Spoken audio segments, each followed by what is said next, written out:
আসসালামু আলাইকুম ভিউয়ার্স। আজকে লজিক্যাল ফাংশন সিরিজের ৫ নম্বর টিউটোরিয়াল নিয়ে চলে আসলাম। আজকে দেখব অ্যান্ড ফাংশনের সাথে কিভাবে ইফ ফাংশন অ্যাসোসিয়েট করা যায়। ওকে, আমি প্রথমে ইকুয়াল টু কল করে অ্যান্ড ফাংশনকে কল করে নিব। লজিক্যাল 1 C3 এই সেলটাকে সিলেক্ট করে গ্রেটার দেন অর ইকুয়াল 50,000 দিব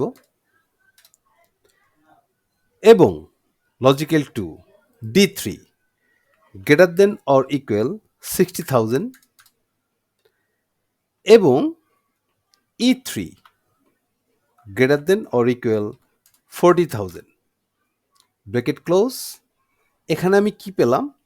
আমরা পেলাম যে C3 সমান সমান 50,000 অথবা তার চেয়ে বেশি যদি ভ্যালু থাকে তাহলে ট্রু। D3 সেলে যদি সমান সমান 60,000 থাকে বা তার চেয়ে বেশি তাহলে ভ্যালু ট্রু। আর যদি E3 ইকুয়াল টু 40,000 ইভেন তার চেয়ে বেশি ভ্যালু হয়, এই তিনটা হলো এবং আমার এই তিনটাই মিলতে হবে, এই তিনটা ক্রাইটেরিয়া মিট করতে হবে। যদি মিট করে তাহলে ট্রু ভ্যালু আসবে। এন্টার। আমার একটি ট্রু পেলাম, তিনটি ক্রাইটেরিয়া মিট করেছে, তিনটা লজিকই আমার মিট করেছে। দেন আমি যদি এটাকে ফিল হ্যান্ডেল করে নিচে নামাই তাহলে দেখব আমার মাত্র দুটো জায়গায় তিনটে ক্রাইটেরিয়া মিট করেছে, আর বাকি প্রত্যেকটা জায়গায় ক্রাইটেরিয়াগুলো মিট করেনি, যে কোনো একটা দুটো মিস করেছে।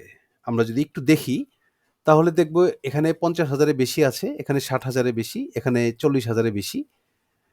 আমরা যদি পরের সেলটাতে যাই তাহলে দেখব এখানে 50,000-এর বেশি আছে, একটা মেট করেছে, এখানে 60,000-এর কম, এখানে 40,000-এর বেশি। সো আমার এই জায়গাটায়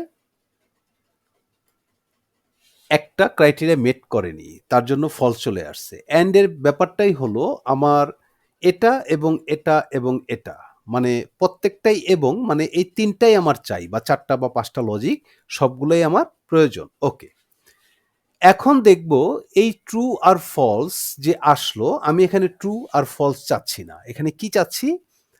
আমি ট্রুর একটা ভ্যালু চাচ্ছি, ফলসের একটা ভ্যালু চাচ্ছি।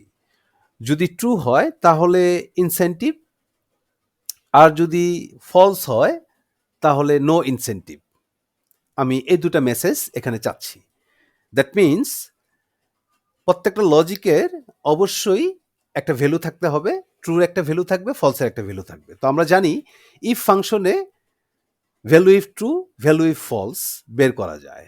আমরা অ্যান্ডের পূর্বে ইফকে কল করব, দেন আমার কাছ থেকে চাচ্ছে ইফ লজিক্যাল টেস্ট।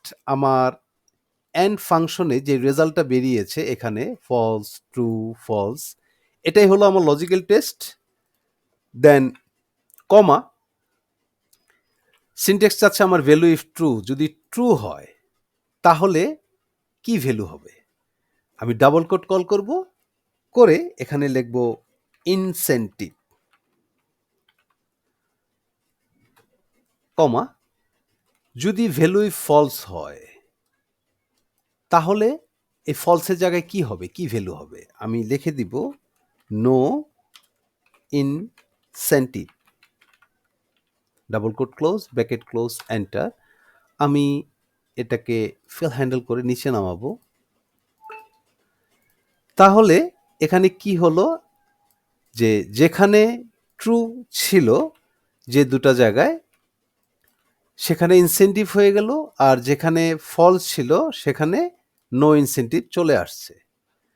তো ভিউয়ার্স, আশা করি আপনারা বুঝতে পেরেছেন যে কিভাবে অ্যান্ড ফাংশনের সাথে ইফ ফাংশন অ্যাসোসিয়েট করা যায়। তো আজকের মতো এখানেই। ভালো থাকবেন, সুস্থ থাকবেন।